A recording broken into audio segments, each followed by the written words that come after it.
function. But for every function, there should be some criteria to come out of the recursion or repetition. So we call such criteria as exit criteria. So therefore, every recursive function must have some exit criteria. So whenever the condition meets, it should come out of the recursion. Until that, it has to call itself recursively. Okay, any other answers you want to tell, students?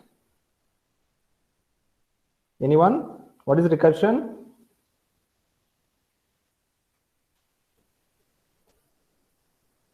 Hello? Arjun? Ashok? Are you there? Sir. Yeah, tell me, what is recursion? Sir, like smaller instance of the same problem, so we can use iterations to solve them.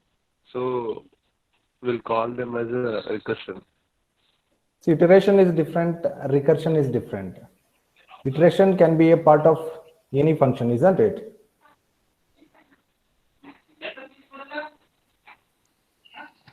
See, iteration No, means, sir, I'm telling you like no, sir. I'm telling like bigger problem can be solved in the form of iteration.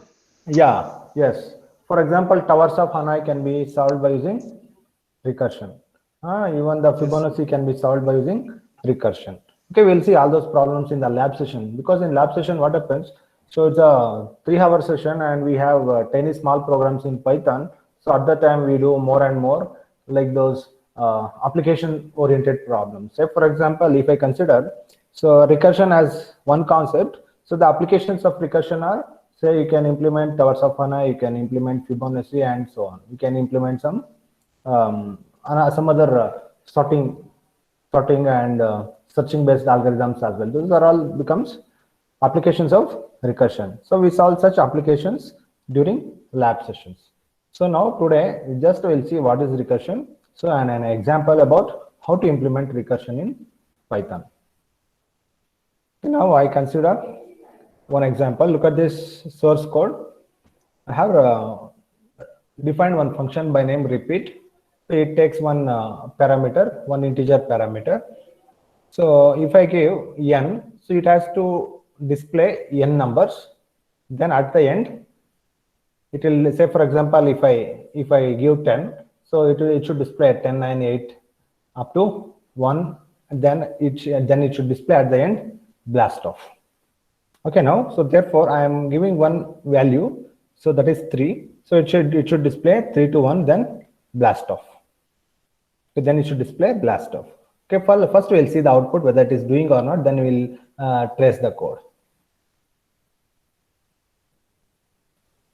Okay, so look at here, look at the output, 3 to 1 blast off. Okay, now we'll see. So how to implement this recursive function. So this is the function call, you can see here. So this shaded portion, this is here we are making a function call, and here we are defining by using the def keyword, that is def repeat of n. So n is nothing but 3, the parameter what we are passing. If n is less than or equal to 0, print blast off. Okay, but the value what we are having here is 3. So therefore the if condition fails, and it will come to the else part and display 3, that is print and display 3. Then look at here, so this is the recursive call. Okay, now I'm shading the portion, so which is nothing but the repetitive call, that is recursive call. So and here recursion, during recursion what is happening, it is decrementing the value of n by one number. So earlier value was 3, now it is becoming 2, so repeat of 2. Okay, once again control will come here and it will check if condition. If 2 is less than or equal to 0, false, come to else portion, then print 2, once again recursive call. Repeat of 2 minus 1 is 1, once again come here to definition part, repeat of 1 is less than or equal to 0, false, print 1, once again repeat of 1 minus 1, that is 0. So that is repeat of 0. So once again come to definition. If 0 is less than or equal to 0, true, print blast. Okay, what is happening here? Until the condition meets, it is repetitively display, it is repetitively calling itself. So after printing the blast off, it is coming out of the function. So once again, it will come back to repeat of 3. After that, it will check whether there are any statements to be executed. So repeat statement, the repeat function call, that itself is the end of the program. So we don't have any further statements to execute. Therefore, the program will terminate. Look at here. So we have passed 3 as the parameter. It has displayed 3, 2, 1. Then blast off. Then it has come out of the loop. Similarly, let us make it as 5. Control S. Then F5 for run. Okay. Once again, so 5, 4, 3, 2, 1. It has displayed and blast off. That means whatever the number you give, so it will decrement its value by 1 number and it will display until 1. After that, it has to display blast off. So like this, a function can call itself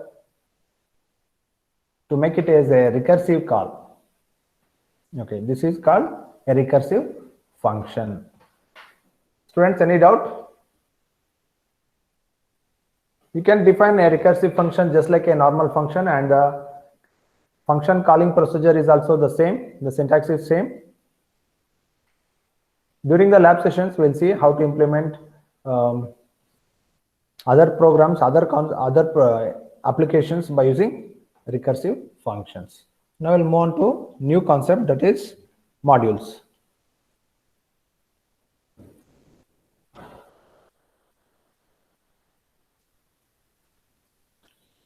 So look at here.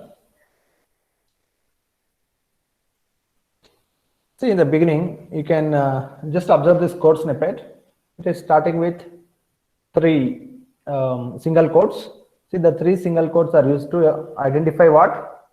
Can you tell me, students, what that 3 colon indicates? What kind of, when we use that? Comments, sir. Yeah, what kind of comment it is?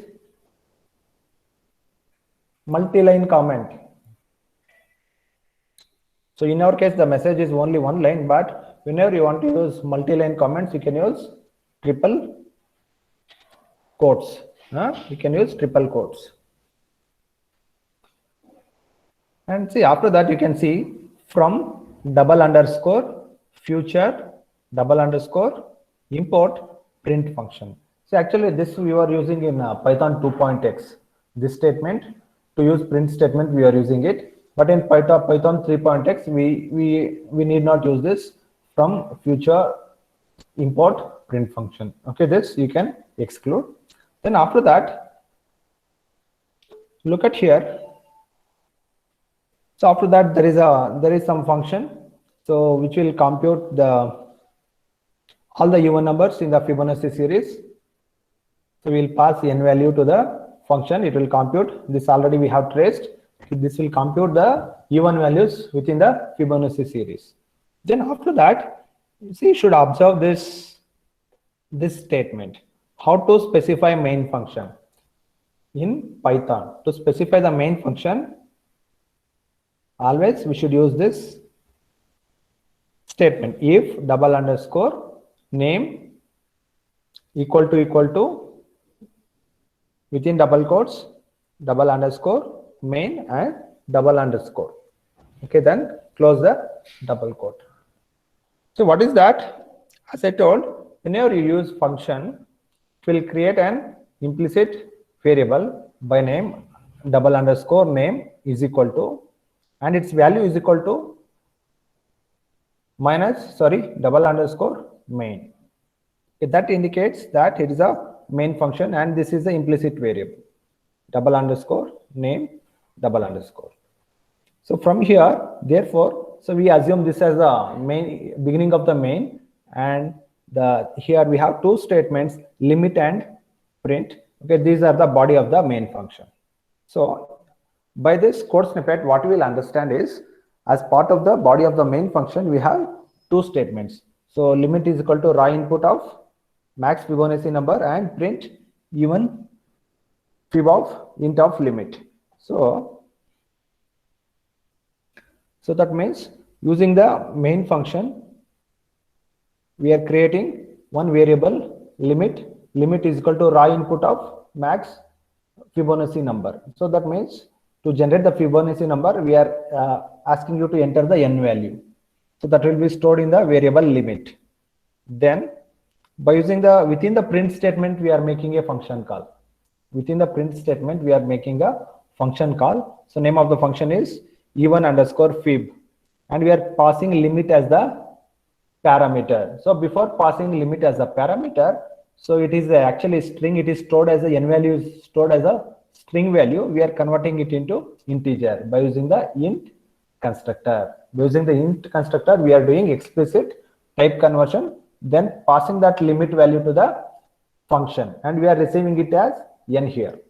So this limit is called as the actual parameter, and n is called as a dummy argument or the dummy parameter. So then we are calculating the Fibonacci series, and we are doing the summation of only the even numbers and return total. See, you need to observe here the return type, return total. See here, while calling the function, we don't have the left side variable to store the value, but still it will print. How it will print? Because we are calling the function within the print statement. So if you are calling a function within the print statement, you need not store the value. Print will receive the value from this return statement, then it will display on the terminal. Okay, look at here. What is the point I have put? So we just put together our first real Python program. Let's say we store this program in a file called fib.py. So, and we have just created a module. Modules are simply text files containing Python definitions and statements which can be executed directly or imported by other modules. So look at the meaning of modules. I'll send this PPT to you today. Okay, look at the meaning of a module. Modules are simply the text files containing Python definitions. That means any file that contain Python definitions, we can call them as modules. And modules can be run directly or imported by other modules. That means you can run this module directly as a program, or later on you can import this module in some other program and you can execute. That also I'll show you. Okay, how to import modules. For that, okay. Then we'll see a few more points about modules. So therefore, a module is a file containing Python definitions and statements. And it is, say, whenever you say a module is a file containing Python definitions and statements, that means a module may contain one or more definitions. That means one or more function definitions it can contain along with some statements. The file name is the module name. The file name is the module name with suffix .py appended. That means we write a file.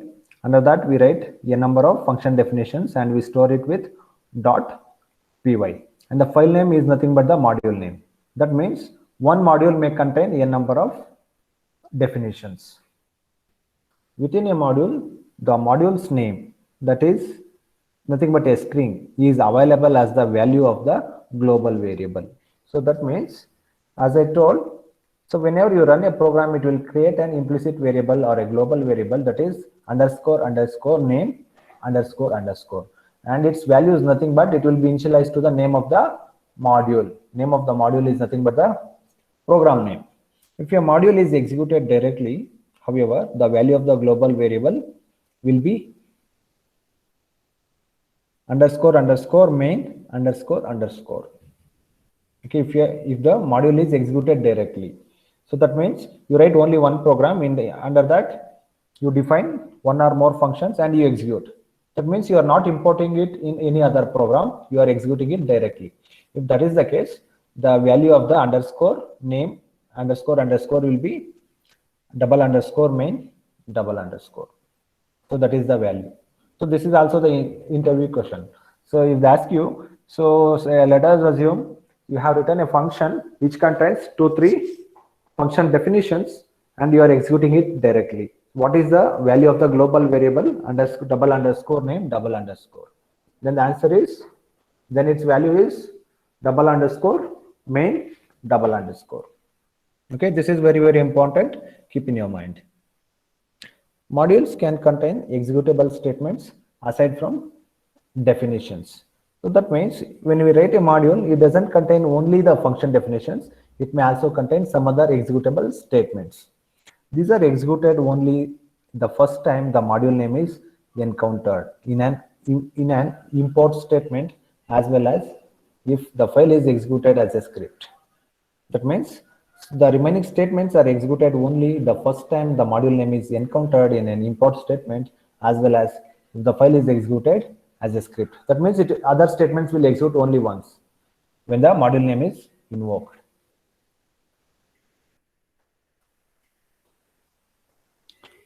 And say for example, so if you are installing normal Python, so if that is the case, you will be running everything in the command prompt. So if that is the case, I can run our module directly at the command line. In this case, the module's value has the value underscore main underscore. So this is how you can write the, you can compile the, or you can run the program, that is Python followed by name of the file. Okay, that means using the command prompt as well, you can run the program. And don't forget that this portion of the code. So now in this code snippet, the main function is starting from here.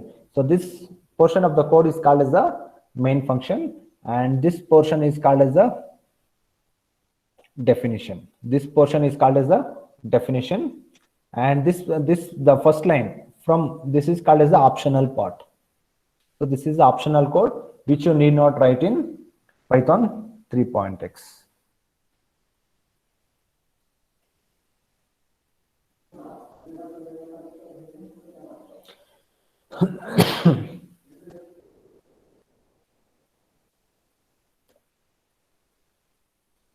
Okay, now let us assume you have written 2-3 functions and you have stored a file with .py, and let us assume the name of the file is fib.py. Then if you want to import everything from a module, and the syntax is, you can see here the cursor, from fib import star. From fib is the name of the Python file that you have written. Import is to import all the definitions, and star is everything. So import definitions plus all the executable statements. Okay, this is the syntax to import everything. From is the keyword, fib is the Python file in which you have written the function definitions plus executable statements, and import is the keyword, and star is import everything. Okay, now let us come to the demonstration portion. So now I'll consider two programs. So one is bar.py. You can see the code snippet here. What is the code of bar.py? And first, okay, let us see what is bar.py. So in bar.py, I am writing one print statement, hi, from bars top level. So one message. Then I have a function, okay, definition. Print hello is the name of the function, and the definition is print hello from bar. Now look at the main function. So in main function, if underscore name is equal to main, so that this indicates the beginning of main function. So print bars name is main. Okay, this is just one statement. Okay, this is one statement we are defining. Now our intention is to import this module in some other program. So now we have created a file by name bar.py, and I want to import this entire thing in some other program. For that, I'll create one more file by name foo.py. So here you can look at the foo.py, the first line, import bar. That means I'm importing the module by name bar in the program foo.py. So then first it has to print hi from post top level. After that, in the main function, print whose name is main. Then look at here how to invoke the method of bar.py in some other program. See here, bar is what? Name of the program or name of the module. So module name dot print hello. What is print hello? You can see here print hello is the method or a function in bar program. Okay, that means from foo.py we are invoking a method which is defined in bar.py. So this concept is called as importing. Okay, we are importing a method of bar.py in foo. Students, any doubt in this? Now I'll execute this program and I'll show you the output. Any doubt in this? You want any clarity? Hello?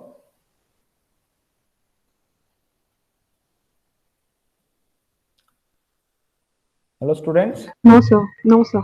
Now you got what is the meaning of module? Tell me what is module?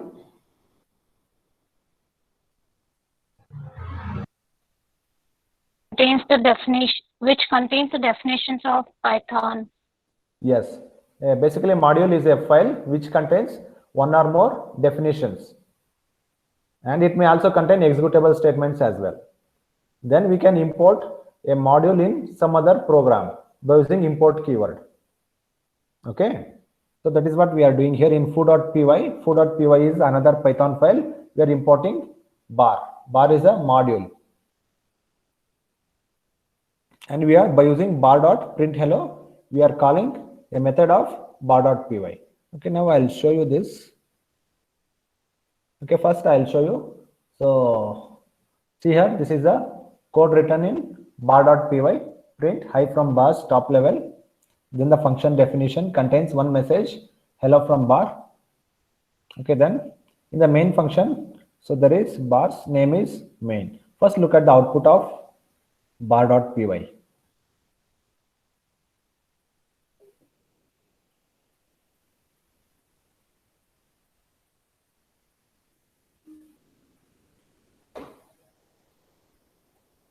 Okay, see here the output of bar.py is hi from bars top level, bar's name is main. Okay, this is the first executable statement, hi from bars top level. After that, so this is a function definition, so it will directly come to the main function, then it will print bar's name is main. You can see here. Okay, now let us see what is the code written in foo.py. Here in foo.py, the very first statement is import statement, import bar. So bar is a module which is nothing but a Python program we are importing. So hi from first top level. Then after that, there is a main function. This indicates the beginning of main function. Then whose name is main bar print hello. Now look at here, what is the print sequence? What is the output sequence? Hi from bars top level, hi from whose top level, whose name is hello from bar. That means first it is displaying the, you can see here, first it is displaying, where is that bar? Yeah, hi from bar's top level. After that it is displaying hi from whose top level. Then after that, what it is displaying? Hello from bar. Why it is displaying hello from bar? Because by using the foo program, we are making a function call. You can see here, because by using the within the foo program, we are making a function called to print hello, which is defined in bar. Hence, it is displaying the message. So like this, we can use import statement.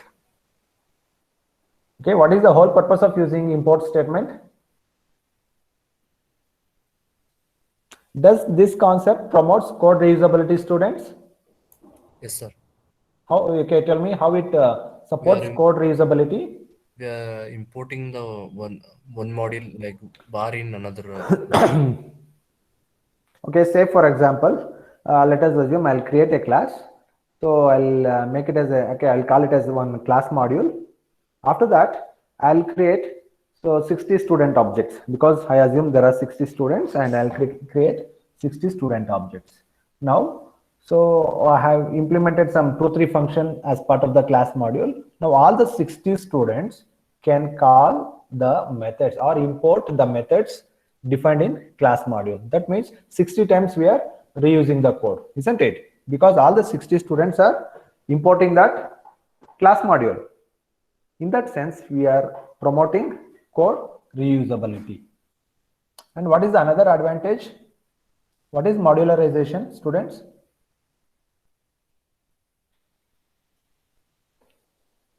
Why we need to promote modularization?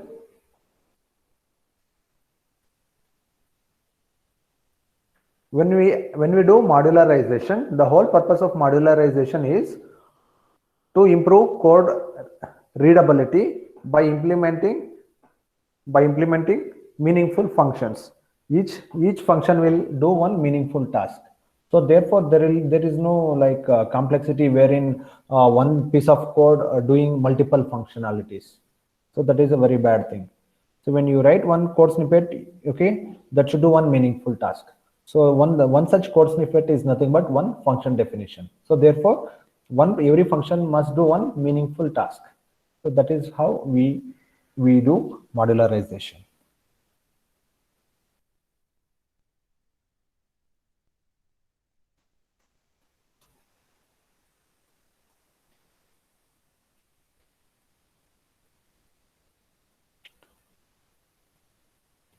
Okay, after that.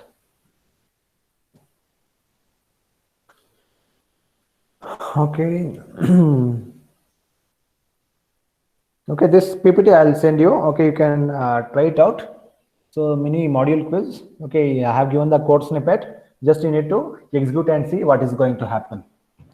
Okay, so you can do all the experimentation. So you can do the, say for example, okay, okay, say for example, first you can run this code snippet as it is. Then you can make this statement, make this from statement as a comment. Then you can see so how it will execute. So actually that is an optional statement which is not required in Python 3.x. Okay, we'll continue.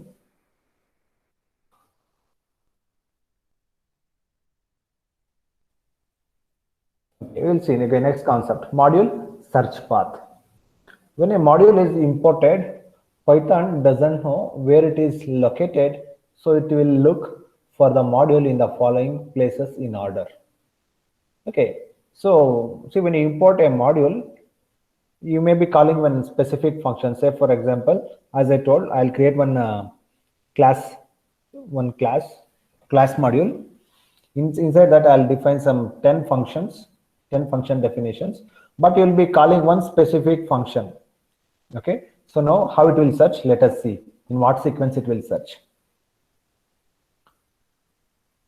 So built-in modules. So what are built-in modules?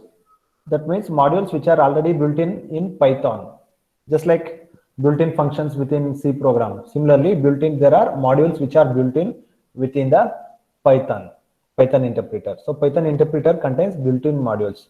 So first it will see if you are making a call to one module, first it will check whether you are checking for the built-in module or user-defined module. So first it will check in the built-in modules. Then the second step, the directory is listed in the sys.path variable. So while installing the Python, it will set the path. Okay, so there is a variable called sys.path. It will check in that directory is listed in sys.path variable. The sys.path variable is initialized from these locations. It is initialized from the current directory Python path and the installation dependent default. Then the syspath variable can be modified by a Python program to point elsewhere at any time.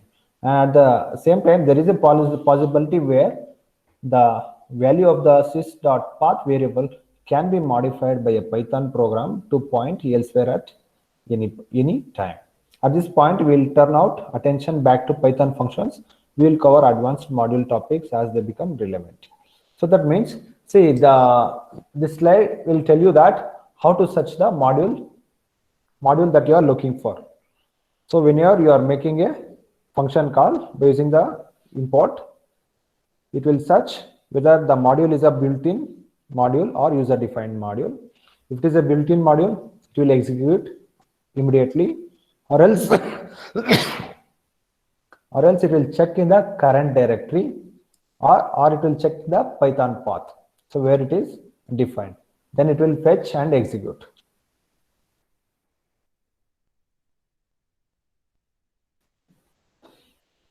The sys.path variable is available as a member of sys module.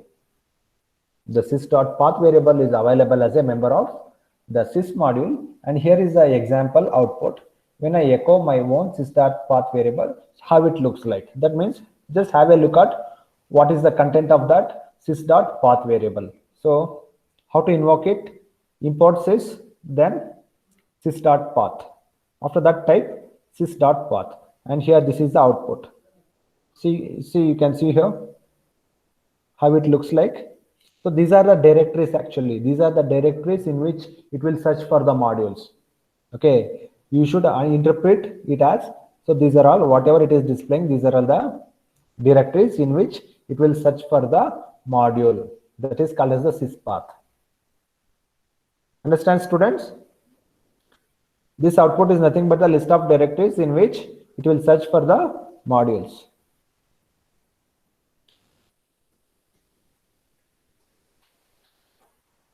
Functions. We have already know the basics of functions, so let us dive in a little deeper. Let's say we write a function in Python which allows a user to connect to a remote machine using username password combination. So whenever we want to connect to the remote machine, obviously it is compulsory for us to know what is the username of that machine and what is its password, that is credentials. Its signature might look like something, okay, something like this. Def connect. Okay, this is just one user defined function. Just we are assuming that, so we are making an attempt to connect to a remote system. So to connect to that remote system, we need to have the username and the password, and obviously the server port and so on. What is the server means? Server IP address and the port number. So connecting to the server port. So we have created a function called connect, which accepts a username, password, server address, and port as arguments. So through this, what I am going to depict is, so whenever we implement some functionality, okay, there are certain things, parameters, which are, if we have those parameters, we can do the processing part. So now to implement this functionality, first we should know username, password, and we should know what is the IP address of the server.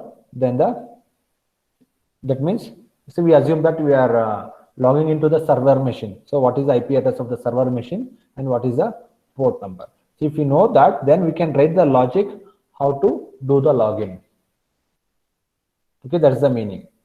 Okay, so let us take another example. So now if you want to if you want to compute the simple interest. So if you want to compute the simple interest of an employee, so what are the three parameters that you need to know? Can you tell me, students? So there is an employee, you want to compute the simple interest. What are the three parameters that are required as part of the function parameters? Tell me. How to calculate simple interest? What are the three parameters required? Vinny, can you tell this? Ashok? Hello? Hello, students. Hello. Hello. Yes, sir. Yeah, you should reply no. I thought you all have disappeared. Tell me what are the three parameters required to compute simple interest? Principal amount, time PTR by duration. 100. Rate Yeah, per day. you should know. I am not asking the formula, man. What are the three parameters? Say now the requirement is that I want to implement a function which will compute simple interest, isn't it? So now, what are the arguments for my function? What are the arguments required to compute simple interest? Principal amount, time duration, and the rate of interest. So if I have the principal amount, time, and rate of interest, then I can apply the formula. That formula forms the core logic, that is the body of the function. Okay, so forget about body of the function, that is the core logic. Just first we need to know what are the parameters required. Okay, for any given function, what is important is what are the, to implement that function, what are the values or the parameters required. That is the very first thing. After that, so what is the core logic? So now in our simple interest, what is the core logic? PTR by 100, that is principal amount into time duration into rate of interest whole divided by 100, so that it will compute. Then the next thing is whether you want to return the value to the, whether you want to return that result to the main function or you want to display there itself. Okay, based upon that we decide whether to specify the return statement or not, isn't it? See, if it is C program or C++ or Java, we specify the, while writing the function, we write int function name or void function name, float function name, something like that, which will indicate what is the return type. But here in Python, so we need not specify that return type explicitly.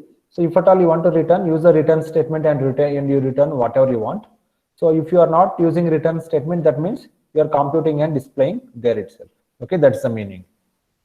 Got it, students? In Python, along with the function definition, we don't specify the return type. Instead, if at all we want to return anything, use the return keyword and we return it.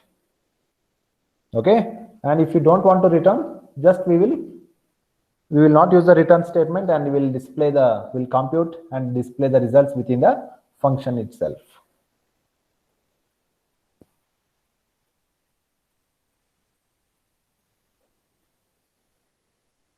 Okay, look at here. Here are some of the examples. Example ways we might call this, how to call this function.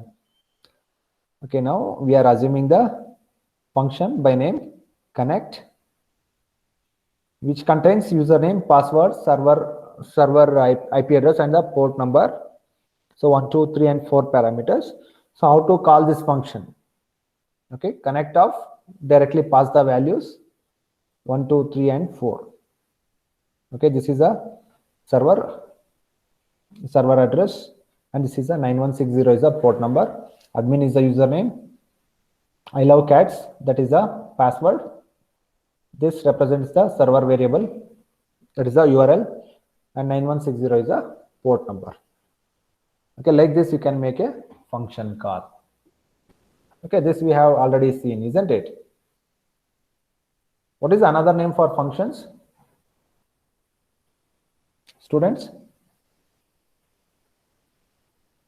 what is another name for function? In object-oriented programming, what is its name? Hello? Methods. Yeah, methods. Okay. So in procedure-oriented language, what we call it as?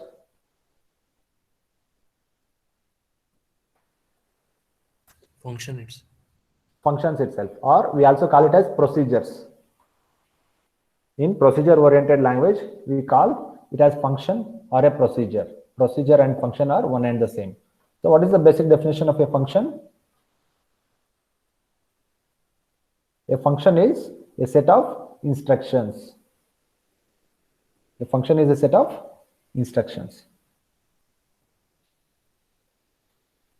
What does the function do?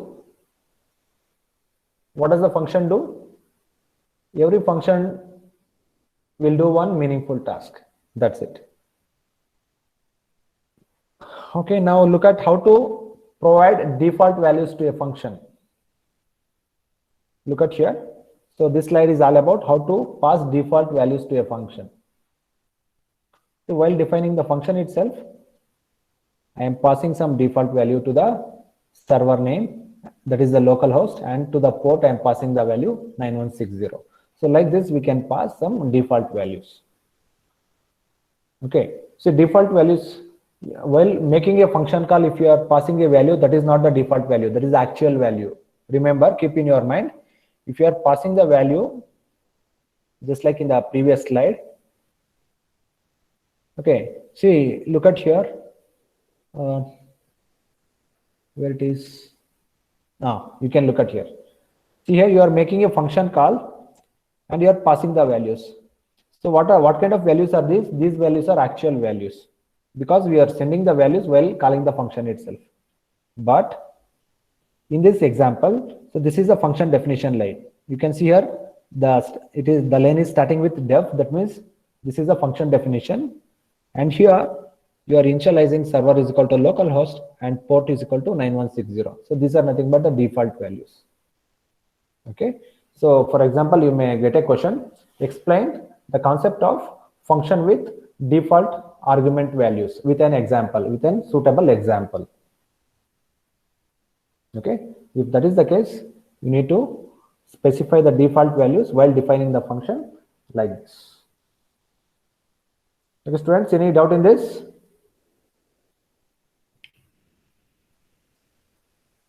Okay, we'll stop here.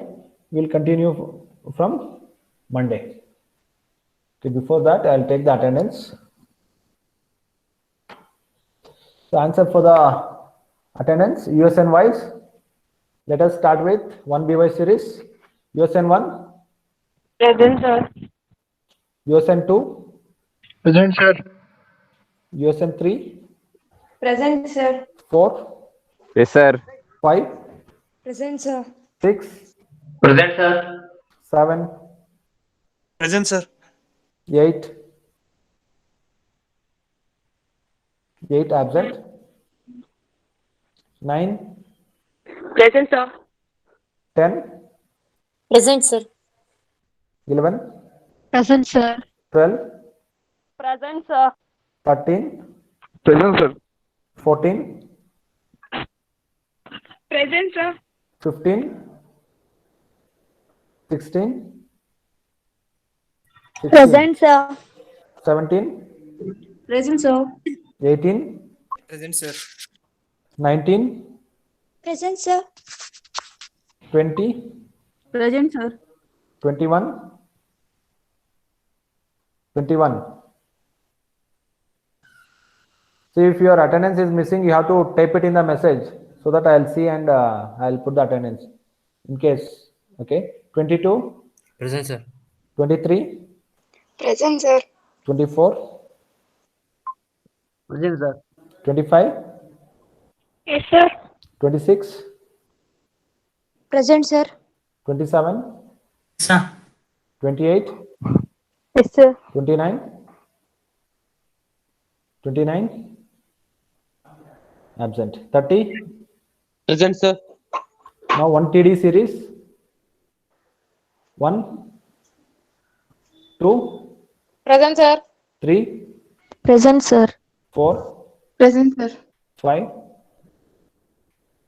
5. Present, sir. 6. Present, sir. 7. Present, sir. Present, sir. 8. Yes, sir. 9. Present, sir. 10. Present, sir. 11. Yes, sir. 12. Present, sir. 13. Present, sir. 14. Yes, sir. 15. 15. 16. Present, sir. 17. Yes, sir. 18. Present, sir. 19. Present, sir. 20. Present, sir. 21. Present, sir. 22. Present. 23. 23.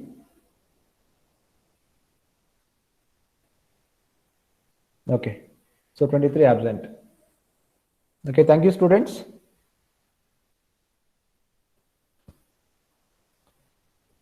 Thank you. We'll continue from tomorrow. Today, no quiz. Thank you, sir. Thank you. Okay. Thank you, sir. Thank you. Bye.